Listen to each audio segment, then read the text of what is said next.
Okay viewers very warm welcome back to my YouTube channel TET Mantras. तो आज के जो वीडियो সেটা হচ্ছে একটা ইনফরমেটিভ ভিডিও।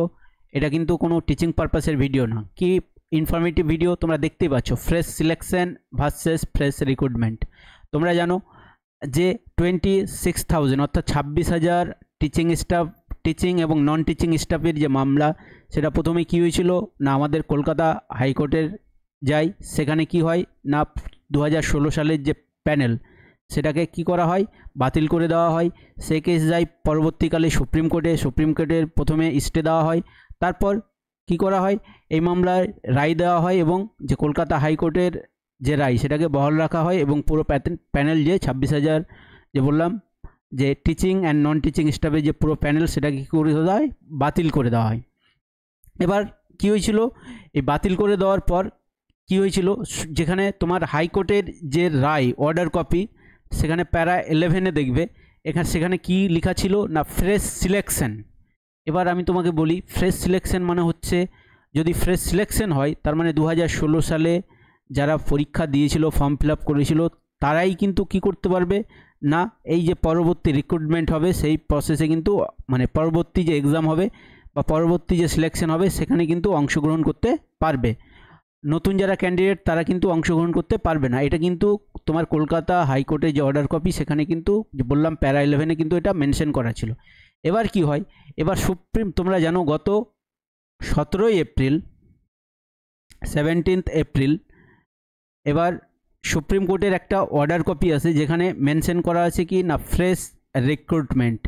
এখানেই কি হয় না ধোঁয়াশার সৃষ্টি হয়। দেখো যে ফ্রেশ রিক্রুটমেন্ট, এই ফ্রেশ যদি রিক্রুটমেন্টের কথা যেহেতু মেনশন আছে তোমার সুপ্রিম কোর্টের অর্ডারে, ফ্রেশ যদি রিক্রুটমেন্ট হয় তার মানে যারা নতুন তারাও কিন্তু অংশগ্রহণ করতে পারবে। তাহলে এটা কিভাবে বলতে পারছি না, অতীতে এর নজির কিন্তু আছে। কি আছে এর নজির, আমি তোমাকে যদি অতীতের একটা এক্সাম্পল দিয়ে বলি, দেখবে যে একটা স্টেট ছিল ত্রিপুরা। ত্রিপুরার ক্ষেত্রেও কিন্তু এরকম ঘটনা ঘটেছিল এবং সেই অর্ডার কপিতে কি ছিল না, সেখানে অর্ডার কপিতেও কী ছিল, ফ্রেশ রিক্রুটমেন্টের কথা ছিল। এবং সেই রিক্রুটমেন্ট হয়েছিল, কি হয়েছিল না সেই রিক্রুটমেন্ট প্রসেসে যারা নতুন ক্যান্ডিডেট তারাও কিন্তু অংশগ্রহণ করেছিল। এই জন্য বলছি যে এসসির অর্ডার অর্থাৎ সুপ্রিম কোর্টের অর্ডার কপিতে যেহেতু ফ্রেশ রিক্রুটমেন্টের কথা বলা আছে, তার মানে সেই নিয়ম, মানে সেই অনুযায়ী কিন্তু যারা নতুন তারাও কিন্তু কি করতে পারবে না এই সিলেকশন প্রসেসে অংশগ্রহণ করতে পারবে। কিন্তু তোমাকে আমি বললাম যে কলকাতা হাইকোর্টে যে অর্ডার কপি যে প্যারা 11, সেখানে কিন্তু কি বলা আছে না ফ্রেশ সিলেকশনের কথা বলা আছে, আর সুপ্রিম কোর্টের অর্ডার কপিতে কি বলা আছে না ফ্রেশ রিক্রুটমেন্টের কথা বলা আছে। এবার দেখো এই যে ধোঁয়াশা, এটা কে কাটাতে পারবে না, তোমরা জানো যে কম্পিটেন্ট বডি হচ্ছে এসএসসি। এসএসসি কিন্তু এই জিনিসটা পুরো ক্লিয়ার করতে পারে, পুরো ক্ল্যারিটি দিতে পারে। যদি এসএসসি না দিতে পারে, বুঝতে না পারে, তাহলে সুপ্রিম কোর্টের কাছ থেকে কিন্তু ক্ল্যারিটি নিয়ে আসতে পারবে। এবার দেখো তোমাদেরকে বললাম যে হাইকোর্টের যে অর্ডার কপি সেখানে কি ছিল না ফ্রেশ সিলেকশন, তাই তো। আর যে তোমার সুপ্রিম কোর্টের অর্ডার, সেখানে বলা হয়েছে ফ্রেশ রিক্রুটমেন্ট। এবার তোমাকে আমি বললাম অতীতের নজির বললাম যে ত্রিপুরার ক্ষেত্রে যেহেতু অর্ডারে জাজমেন্টে লেখা ছিল ফ্রেশ রিক্রুটমেন্ট, এবার সেই রিক্রুটমেন্টে কী হয়েছিল, যারা নতুন ক্যান্ডিডেট তারাও কিন্তু কি হয়েছিল না অংশগ্রহণ করতে পেরেছিল। সেই জন্য এবার ভয়, যেহেতু যে এসসির তোমার যে অর্ডার কপি অর্থাৎ সুপ্রিম কোর্টের অর্ডার কপিতে যেহেতু ফ্রেশ রিক্রুটমেন্টের কথা বলা হয়েছে, তার মানে বুঝতে পারছো যারা নতুন তারাও কিন্তু কি করতে পারবে না অংশগ্রহণ করতে পারবে। এবার এটা কিন্তু যারা চাকরিহারা শিক্ষক তাদের ক্ষেত্রে কিন্তু আরও বলবো খুব দুঃখজনক, কি বলবো ঘটনা, মানে দুঃখজনক বলতে পারো। এটা হচ্ছে খুব দুঃখজনক তাদের জন্য। কেন বলছি, যে যদি ফ্রেশ রিক্রুটমেন্ট হয়, তোমরা জানো যে যারা টিচার চাকরি হারিয়েছেন তারা কিন্তু একটা মেন্টাল ডিপ্রেশনের মধ্যে আছেন। পড়াশোনা তো তোমাদেরকে অনেকেই আবার বলছেন কি যে শিক্ষকরা আবার নিজেকে যোগ্য প্রমাণ করতে পারবেন। আমি তোমাকে বলি যে শিক্ষক যে যিনি মানে পড়াচ্ছিলেন তার প্রিপারেশন, মানে অনেকের কি হচ্ছে ওপিনিয়ন, যে শিক্ষকরা যেহেতু পড়ার মধ্যেই ছিলেন, স্কুলে পড়াচ্ছিলেন, তাহলে আবার নিজেকে তো যোগ্য প্রমাণ করে দিতে পারবেন, আবার পরীক্ষা দেবেন, আবার পাস করে দেবেন। কিন্তু এটা না। দেখো টিচিং ওরিয়েন্টেড জবের প্রিপারেশন এবং স্কুলে পড়ানোর মধ্যে অনেক কিন্তু ডিফারেন্স আছে। তো যারা শিক্ষক তারা কিন্তু টিচিং ওরিয়েন্টেড জবের প্রিপারেশন নিচ্ছিলেন না, তারা তারা কি করছিলেন, অ্যাজ এ শিক্ষক প্রফেশন হিসাবে কি করছিলেন না পড়াচ্ছিলেন। তার মধ্যে কিন্তু অনেক কি আছে না ডিফারেন্স আছে। এবার পরে আসছি সে কথাতে। এবার দেখো যদি ফ্রেশ রিক্রুটমেন্ট হয় তাহলে কি হবে না, আমি তোমাকে বলছি যে ফ্রেশ রিক্রুটমেন্ট হলে কি হবে, নতুন যারা ক্যান্ডিডেট তারাও কিন্তু অংশগ্রহণ করতে পারবে। ফলে হয়তো কি হবে না, যারা যোগ্য শিক্ষক অর্থাৎ যাদের চাকরি হারিয়ে গেছে তাদের মধ্যে হয়তো বলছি যে 30% শিক্ষক কিন্তু আবার নতুনভাবে হয়তো চাকরি ফিরিয়ে পাবেন, অর্থাৎ নিজেকে যোগ্য প্রমাণিত করতে পারবেন, বা এই যে রিক্রুটমেন্ট প্রসেসে হয়তো সাকসেস পাবেন। কিন্তু যদি ফ্রেশ সিলেকশন হয় মানে 2016 সালের যদি, এবার দেখো 2016 সালের যারা ক্যান্ডিডেট তারাই যদি পরীক্ষা দিতে পারে, হয়তো এই পার্সেন্টেজটা বেড়ে হয়তো 50% বা 60% হতে পারে। কেন, প্রবাবিলিটি অনেকটা বেড়ে যাবে। কেন, যেহেতু কি করবে তোমাদেরকে বললাম যে মানে নিয়ম মানে রুলস অ্যান্ড রেগুলেশন কে বানাবে না এসএসসি। এ হচ্ছে কম্পিটেন্ট বডি। হয়তো কি করতে পারে না, তোমাদের হতে পারে যে একটা সহজ একটা পরীক্ষা নেবে, কোশ্চেন যেখানে কি করবে না খুব সহজ করবে। এবার সবাই হয়তো পাস করে যাবে, অনেকেই হয়তো পাস করে যাবে, কিন্তু কি করবে হয়তো ইন্টারভিউয়ে কি করতে পারে, আমি তোমাদেরকে বলে দিচ্ছি যে ইন্টারভিউয়ে গিয়ে সরকার যদি চায় যে আমি শিক্ষকদের বাঁচাবো, যারা শিক্ষক আছেন, তাহলে কি করবেন না যারা টিচিং এক্সপিরিয়েন্স আছে তাদেরকে হয়তো গ্রেস মার্ক দিতে পারেন। এটা এসএসসি কি করতে পারে, একটা রুলস বা রেগুলেশন বানাতে পারে। তাহলে কি হবে, যারা শিক্ষক তারা কিন্তু অনেকেই কী পাবেন, গ্রেস মার্ক পেয়ে অর্থাৎ বেশি মার্ক পেয়ে কী হবেন না নিজের চাকরিটা বাঁচাতে পারবেন। এবার যদি ফ্রেশ রিক্রুটমেন্ট হয় সেক্ষেত্রে কি হবে না, তোমাদেরকে বলছি এতে কি হবে না কম্পিটিশনটা আরও বেড়ে যাবে। এবার কেন বলছি যে ফ্রেশ রিক্রুটমেন্টে নতুনরা অংশগ্রহণ করতে পারবে, কারণ বললাম এর নজির কিন্তু আছে। তোমাদের ত্রিপুরার স্টেটের ক্ষেত্রে বললাম যে এই ক্ষেত্রে কী হয়েছিল না, তোমার যে জাজমেন্ট সেখানে কি লেখা ছিল না ফ্রেশ রিক্রুটমেন্ট কথার মানে হচ্ছে যে নতুনভাবে কি করতে হবে না, নতুনভাবে সব কিছুই হবে। পুরো আগের যে পুরো তোমার ধরো প্যানেল সেটা পুরো বাতিল হয়ে যাবে, নতুন করে আবার ফর্ম ফিল আপ হবে, সব কিছু হবে, নতুন করে সব কিছু হবে। এটা হচ্ছে কি না নতুন মানে ফ্রেশ রিক্রুটমেন্ট। আর ফ্রেশ সিলেকশন হলে কি হবে, আগে যারা পরীক্ষা দিয়েছিল তারাই কিন্তু কি করতে পারবে না পরীক্ষায় অংশগ্রহণ করতে পারবে।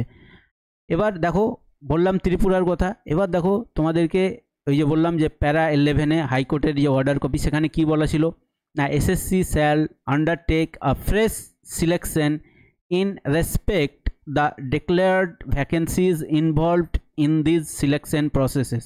এটা ছিল তোমার হাইকোর্টের অর্ডার কপিতে। এবার দেখো, এবার তোমাদেরকে কি বললাম যে ক্ল্যারিটি কে দিতে পারবে যে এটা ফ্রেশ সিলেকশন হবে না ফ্রেশ রিক্রুটমেন্ট হবে, সেটা দিতে পারবে তোমার একমাত্র এসএসসি।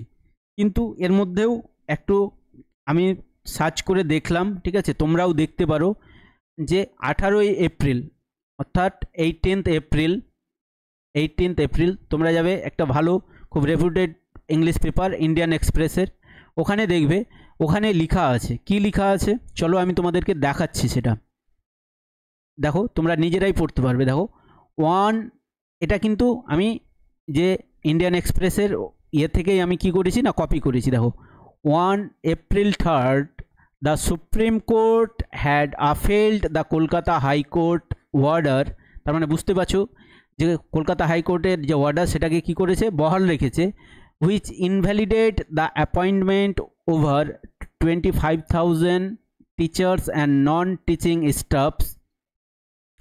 এবার দেখো recruited through the 2016 WBSSC examinations, terming the entire selection process tainted beyond regulation and calling for, এই যে এখানে ভালো করে দেখবে এটা কিন্তু ইন্ডিয়ান এক্সপ্রেস থেকেই নেওয়া হয়েছে, calling for a fresh selection process to fill the vacancies।